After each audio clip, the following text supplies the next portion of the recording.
Okay, so the final order of business on homework 4 is something I've been hinting at for some time, which is let's put caps and series in parallel. Okay, so there are certain components just like anything, so we should be prepared for having more than one of them in a circuit.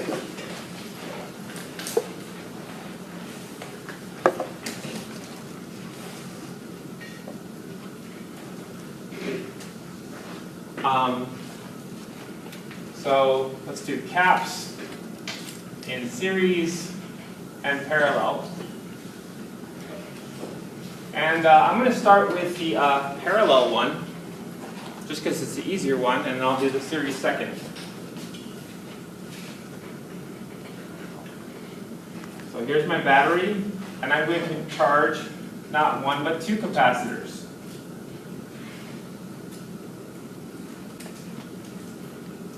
C1 and C2.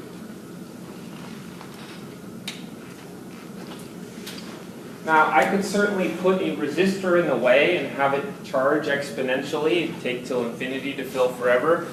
But we already talked about that. Let's just have no resistance in the way so these caps are basically going to charge instantaneously. Okay.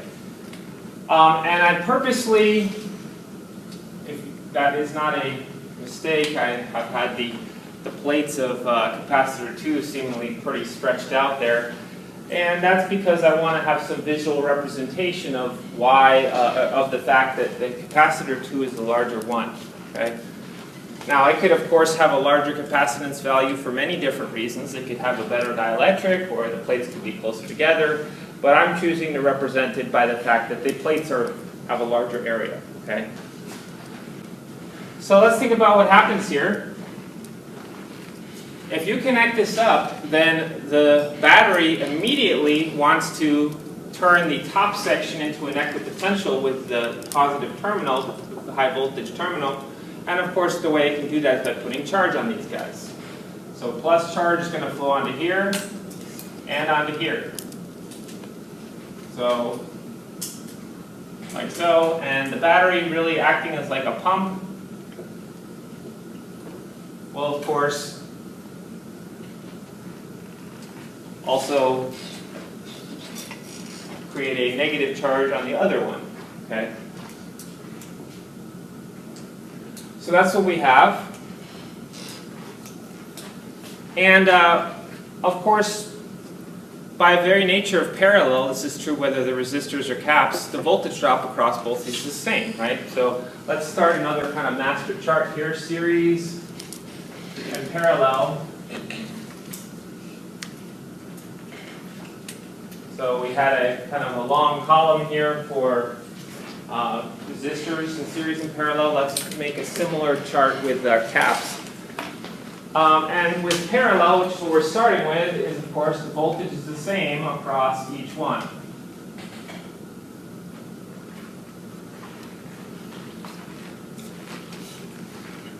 Okay?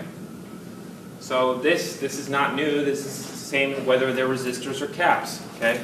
In fact, both of them are going to charge up to the battery voltage, right? That's all that's going to happen here. But let's, and we can say that V1 equals V2 is just the battery voltage, okay? That's when the charging process is done. When both of these caps have the same voltage drop as the battery they're connected to. So, let's talk about charge though. Q equals CV. I'm just inverting the capacitance formula to solve for Q. And I've just said that the voltage is the same, but if the capacitances are not, will the charge be? No. In fact, which capacitor will get more charge? The second one, exactly. So for the same voltage drop, if it's a better capacitor, you'll get more charge.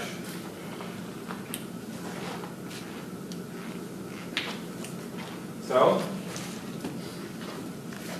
we're adding another column here. Voltage is the same, but the charge is not. Charge is not. the larger capacitor gets more charge. If you take two capacitors and apply the same voltage drops, that's the same amount of effort to charge them both, but one's better. One has a larger capacitance, it'll store more charge. Okay? In fact, if you wanted to calculate those, of course, you go Q1 equals C1 times the voltage, which is just the battery EMF, and same thing here with the other one.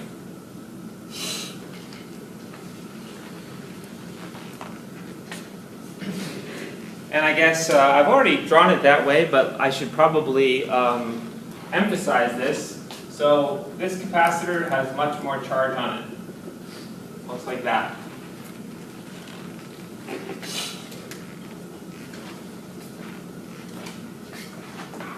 So now you can probably guess what's coming. If we wanted to combine these two capacitors and think of them as one, how would we do that? Well, we have once again our equivalent circuit. So if we were going to imagine both capacitors as a single capacitance, an equivalent capacitance, what would we do? Of course here, this is plus Q total, and this is minus Q total.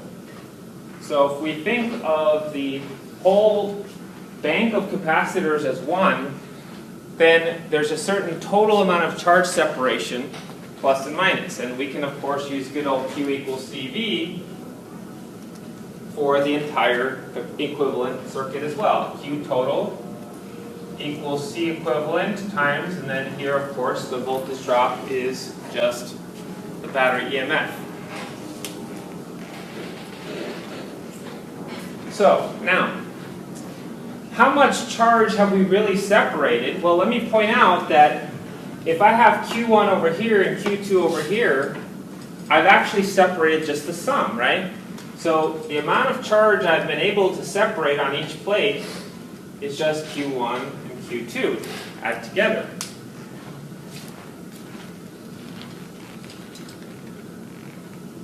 If you want to think about this in terms of conceptual, just conceptually, you can think of these two storage devices, it's almost like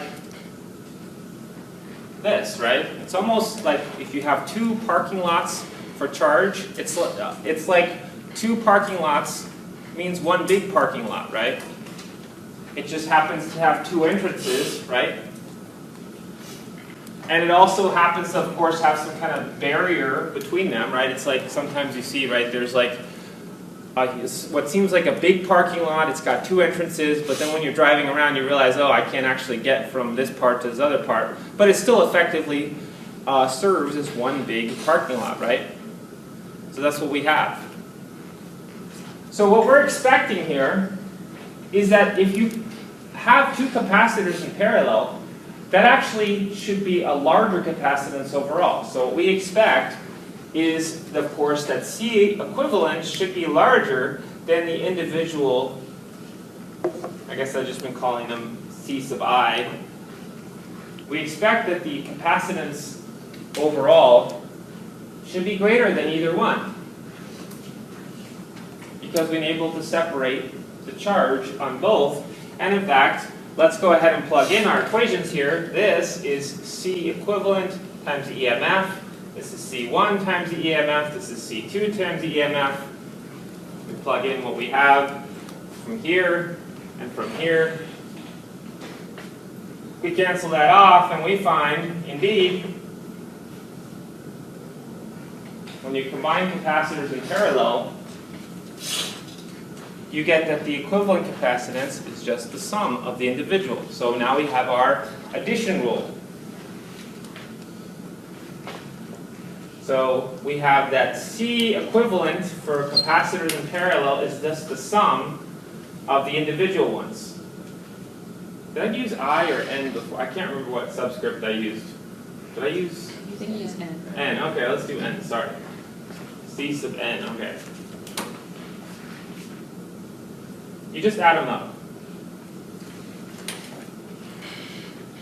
And of course, one of the consequences of this simple addition is that if you have a bunch of identical ones, if they're identical,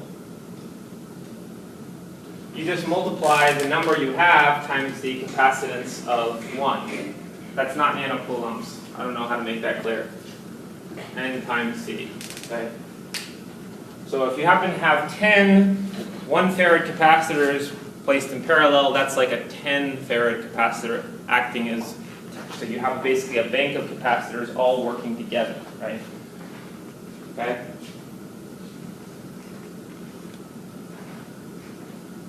Now, one of the things you might notice right away is, wait, so you just do a straight addition of the capacitors when they're in parallel? That's what we did for resistors, but when they were placed in series, right? It's going to turn out that the addition rules are actually flipped. So I'll just spoil that punchline right now. I'll show you, of course, when we get to series, but for the 1 over rule, that used to be for parallel resistors, now it's for series capacitors.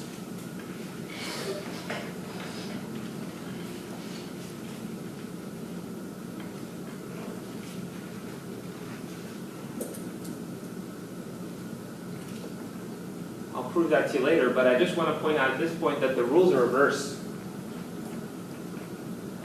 Oh, I forgot to mention also here, to add to my chart, of course, when you're adding them in straight addition, the result is greater than any individual one. And one of the things we discovered over here was that, of course, the result is less than any individual one. Those are just consequences of those addition rules being what they are. And in fact, adding over here, when we have them identical, you divide by the number you have, right? Instead of multiplying. Sorry, this is getting a little crowded. Let me move it a little bit over here. This is also on your summary sheet.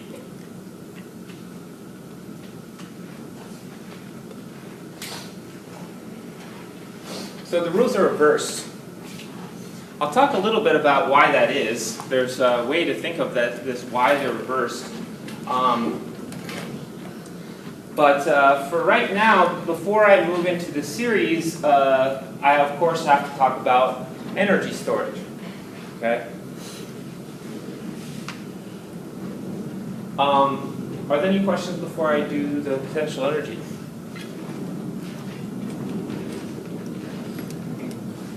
Okay, so let's knock out the potential energy. Let's go over here. So I have 3 different forms of the potential energy law.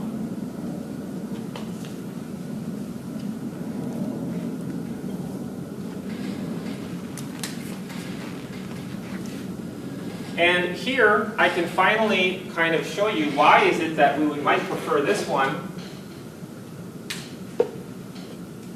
for parallel capacitors. Well, it's for the same reason I preferred the similar formula for parallel resistors, is because V is very hard to mess up, right? You can't mess up V because V is the same for everybody. Are the other ones wrong? No, but you have to really watch it because Q is not the same for both of them. This one's the easier one to avoid messing up.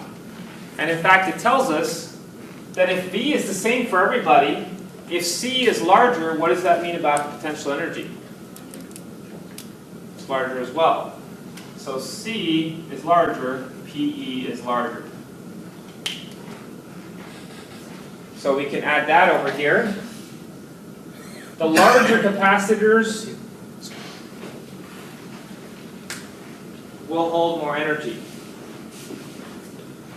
So if you have a bunch of capacitors in parallel, they don't all hold the same amount of energy. The larger ones hold more. Now, to think about this conceptually, I do want to refer back to this one, this original one.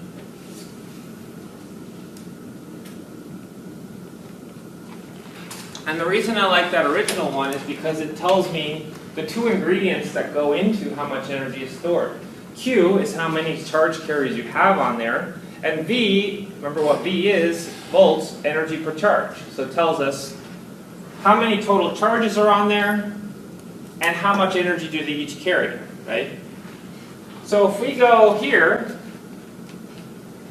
we know it's the same energy per charge, right? So we know that when the two capacitors are in parallel, the exact same amount of voltage is applied across both of them, so it's the same amount of energy contained per unit charge. So why is it that the bigger capacitor has more energy on it? Because it's more charge. It has more charge. It has more total charge. So if you have more total charge, then you will have more total energy.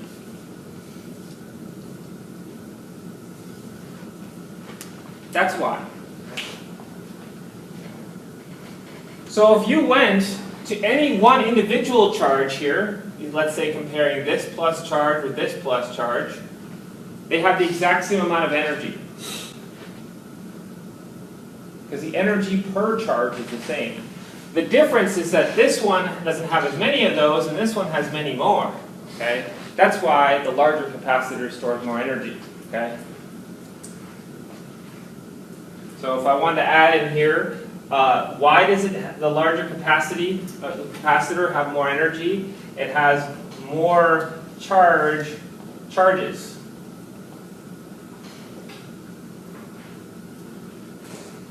That's why. Not because it has a higher voltage, but because it has more charge. Okay? Are there any questions on this? Yeah? So that, as C goes up, PE goes up, that doesn't really hold true for the next, the equation on the right there, does it? Which one? This one? No, sorry, your set of 3 up there. This one? As C goes up, would the PE go down on that? Well, so this is the one that would be the worst to look at because both Q and C are changing, right? Okay. Right. So the larger capacitor has more charge and more capacitance. So if the numerator is increasing and the denominator is increasing, But the numerator squared. that's exactly right. So the numerator matters more. But again, you've picked the very hardest one to look at to see why the potential energy increases. That's why this one's easy, right? It holds something fixed. In parallel, V is fixed, so you only have one ingredient left. So you can easily see if C goes up, PE goes up. So I always want to make your life easier instead of harder, right? But it is consistent, of course, across all 3.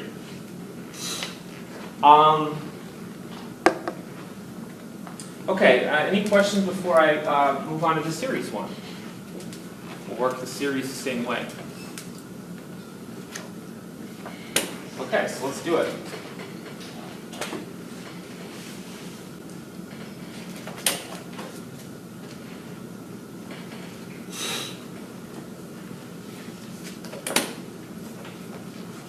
I'll leave some of the same stuff up so I can refer to it later.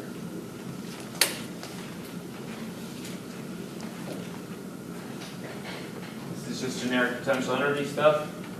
Let's do caps and series.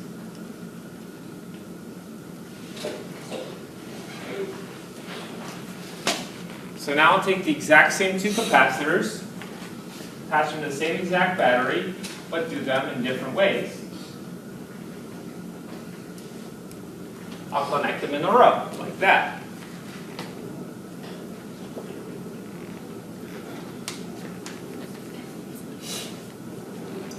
So, let's track what happens. Well, charge is going to flow off here, accumulate on here, and of course the electric field generated by those will generate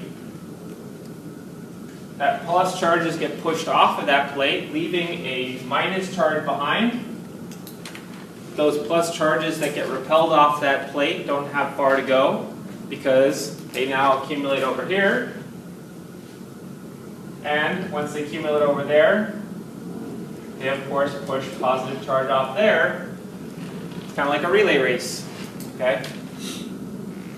So this relay race, if you think about just one capacitor, right, it's just one plus charge and then one plus arrives at the plus plate and then one plus charge gets pushed off the negative. This is a relay race though with a middle leg. So there is a sloshed movement of charge here where neither the original destination or the original source nor the final destination is not a battery terminal, okay? Now, this is where it's probably easiest to prove to you that the charge here is the same. So this is plus Q, this is minus Q, this is plus Q, this is minus Q. So I have a couple different reasonings for that. Well, first of all, if you didn't have that, you would have charge accumulating somewhere, okay? No, that's not a good way to put it. Let me put it another way. Look at this middle section. This middle section is two disconnected plates that aren't touching anything. They're just connected to each other by a wire. If this was neutral to begin with, how is it going to not be neutral at the end? So the plus charge just flows from here and ends up over here. But this section overall has to be neutral. In fact, you can think of this as just basically charge polarizing in the electric field of the outside. So it looks a little funky, but might as well be this.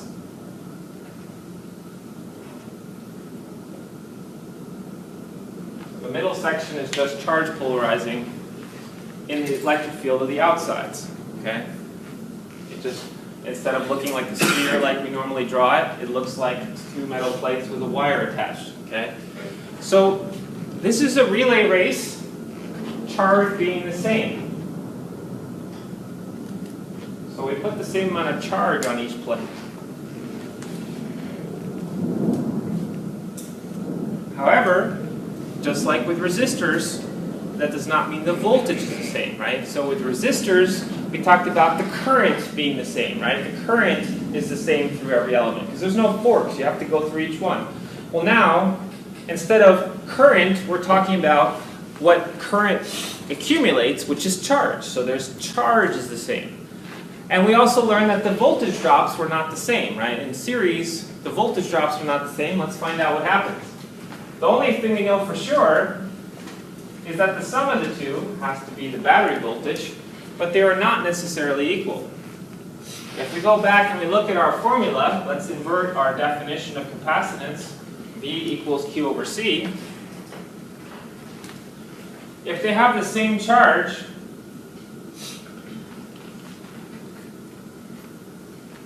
but one of the capacitance is larger, what does that mean about the voltage across that capacitor? Smaller.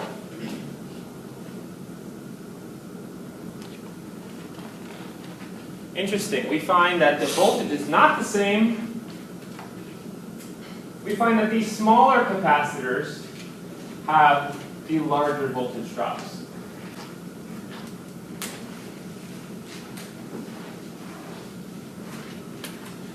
So that may seem counterintuitive, but let me try to explain to you why that is. This is a small capacitor that has a larger voltage drop, and this is the larger one, and it has less. So let's think about this. This is a small capacitor. It's not as good of a storage device. And you've crammed a bunch of charge into a very bad small holding space, right? You put them in close together. That means that you're going to have a larger voltage drop between one plate and the other. Over here, they're the same amount of charge is lounging luxuriously on have all the room in the world, right? And so there's not going to be as big of a voltage drop over there. Think of it like you have to work harder to get that charge onto this plate, this capacitor, than this one, right?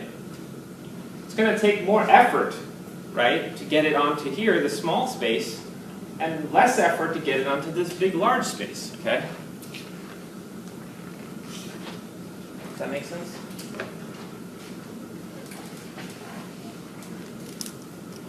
So the bottlenecks in this case are the small capacitors, okay? So I used this terminology before for the series circuit, right? Because the thing in a series circuit is that everything has to be in the chain. Everything's in the chain. And so the bottleneck is the small capacitor. The small capacitor is the hard thing to store charge on. It's not as good of a storage device.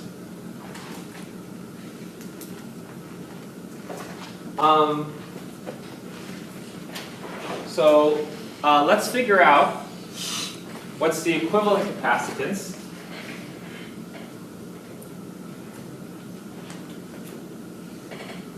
This is plus Q total minus Q total. This is C equivalent.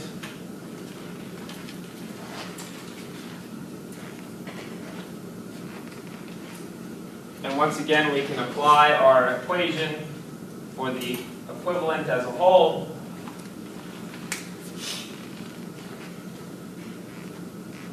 So how much charge have we really separated, plus Q total and minus Q total? Well, we've got plus Q on one end, we've got minus Q on the other end.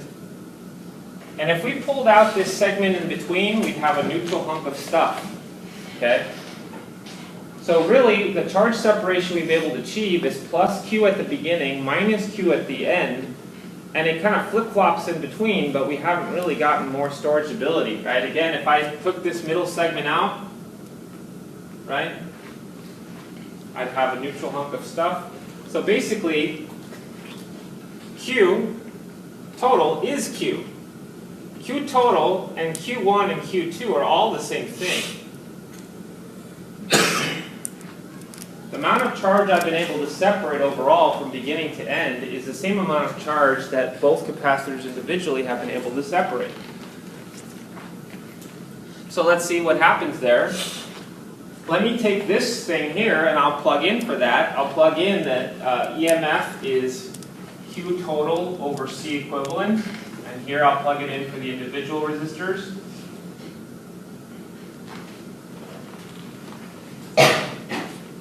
And then I cancel the Q's because they all separate the same amount of charge. And what do I get? I get my 1 over rule, right?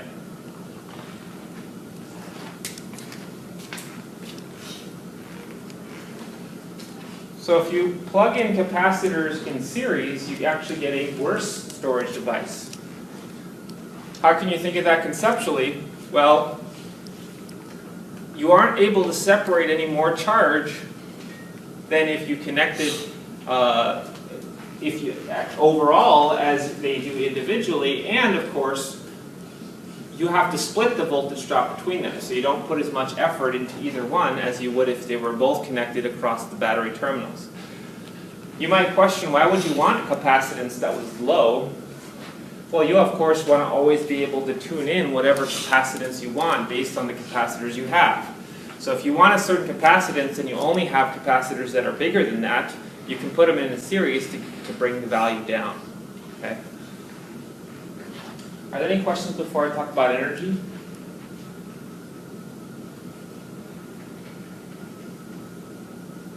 Okay, so let's talk about energy. I'll go over here. This is the one I'd probably want to use for series, right? And the reason I want to use that for series is not because the other ones are wrong, but because this one's the easiest to tell what happens, Q being fixed. Q is the same for both capacitors, and so I can tell here that the larger capacitors will store less or more energy. Less energy.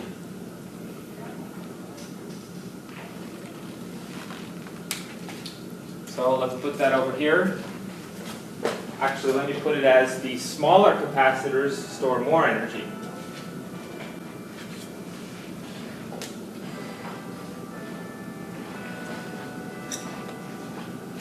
And once again, that's the easiest one to see it because it doesn't have, it just has Q is fixed, so I can see the direct link between capacitance and potential energy. But I again want to go back to this to try to understand conceptually why. So, we know in this case Q is the same number of charges on each one.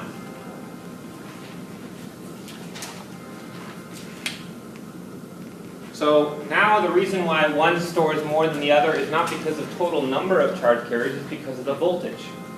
Okay? If you have more energy per charge, okay, so same number of charges, more energy per charge, what does that mean about the potential energy? It's more. So if we look at our two capacitors, which again I unfortunately erased here to try to make a point, we've taken the same amount of charge and crammed it into very close quarters on a smaller capacitor, and there's a lot of energy when you put charges very close together. So that's why that one stores more energy.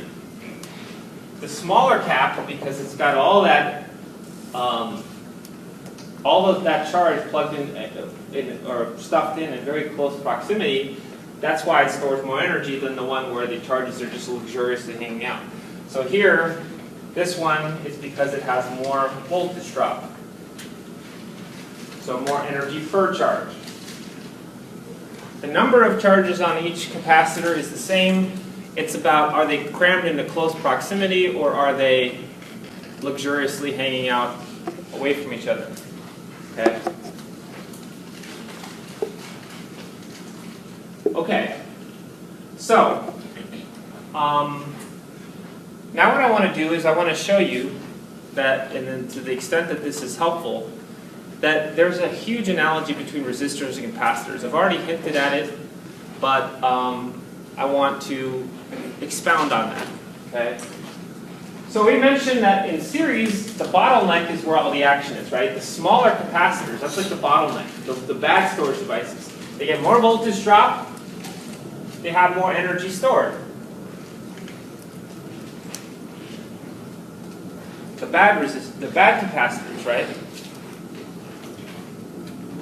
Let me point out that when we were talking about bottlenecks before, what's the bottleneck in a series resistor chain?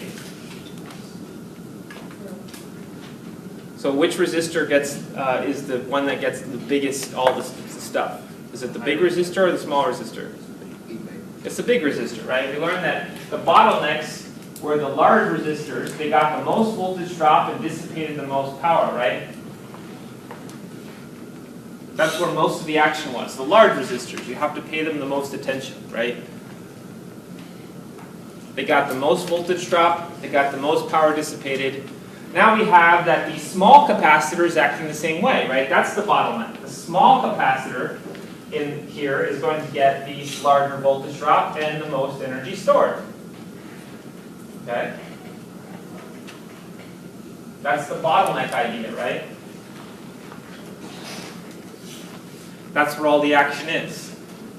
In a series circuit, the big thing in the chain, the thing that is the biggest annoyance or whatever is going to get the most attention. The large resistors and the small capacitors, right? The small capacitors are more difficult to charge, right? They're more difficult to contend with, just like large resistors, right?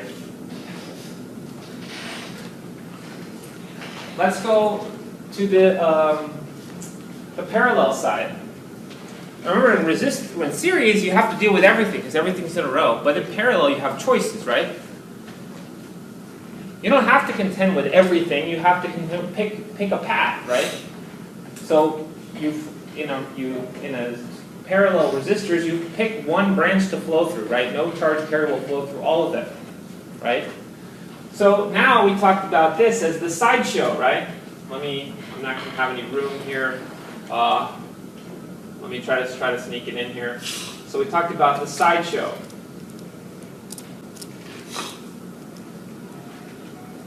Okay.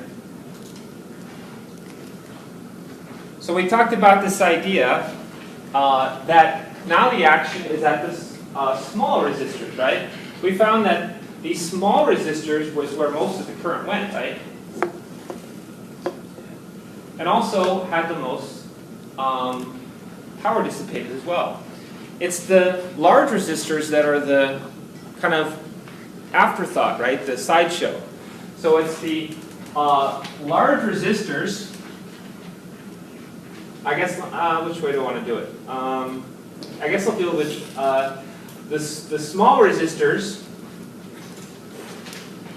They get the more current or less current? More current and more power dissipated, because that's where all the action is. So they're the they're not the sideshow. The sideshow is the large resistors. Sorry. I thought the power went up with the larger resistor. That's for when they're in series. In parallel, it's the other way.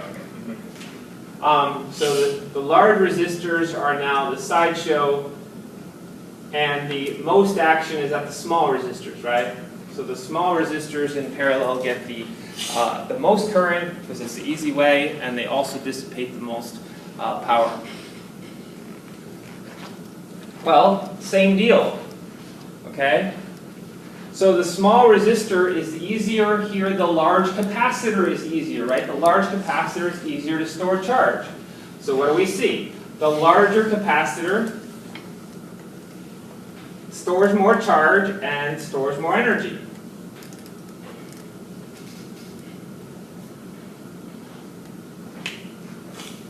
So the common theme, right? The common theme is the fact that when you're in series and you have to contend with everybody, the most action is the difficult, the bottlenecks, right? The larger resistors and the smaller capacitors are the difficult things. They get the most attention because you have to pay attention to everything. When you get to parallel and you have choices, then all the action's at the easiest way, right? The smaller resistors and the larger capacitors get the most action, and the difficult stuff, the difficult branches, the higher resistors and the lower capacitors are the sideshow, okay? So it seems like everything that happens with a resistor, a big resistor, happens with a small capacitor. It's almost like they're inversely related. Now, of course, they're apples and oranges, but let me show you something.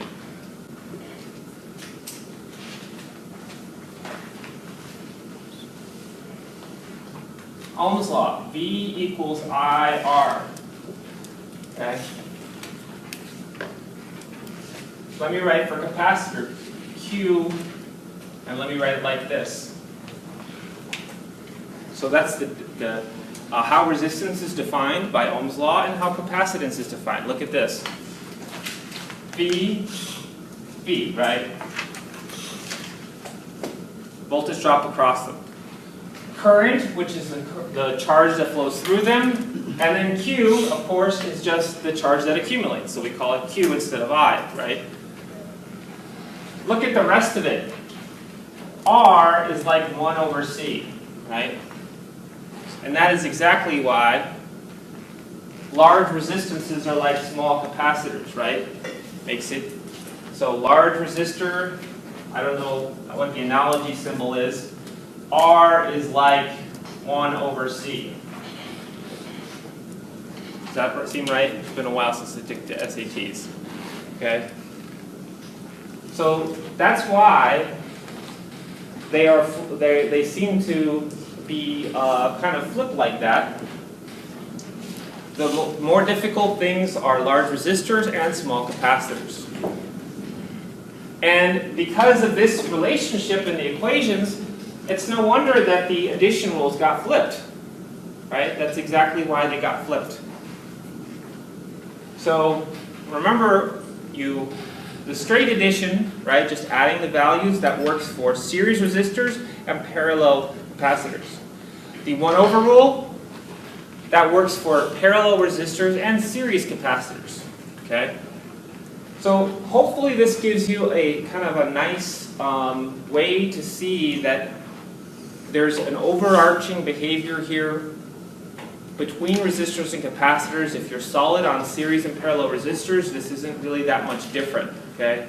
The key is just to remember that as goes a large resistor, so goes a small capacitor.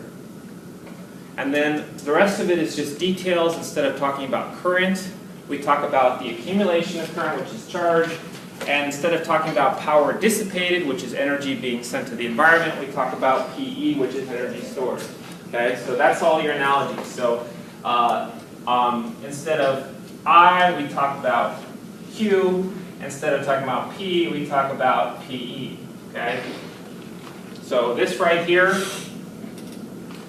will basically allow you to convert all your intuition about resistors into intuition about capacitors. Okay. Are there any questions on that? Yeah. So you have, for parallel, the large resistors is shown at sideshow, so small resistors are then bottlenecks in parallel? Is that what that is like? Well, the bottleneck and sideshow are kind of like so in series, when you have to contend with everything, then something has to be paid more attention to. So there is no sideshow in series, right? Because you have to go through everything. So it doesn't really make sense. So the bottleneck terminology really only makes sense for series. And likewise over here, a sideshow implies that you have choices and one thing is less important or less paid attention to than another choice. But a sideshow doesn't make sense in series because you have to go through everything, right? So you can't really take the bottleneck and sideshow and you cross your streams, right? Bottleneck is really only for series and sideshow is really only for parallel. Does that answer your question? Okay.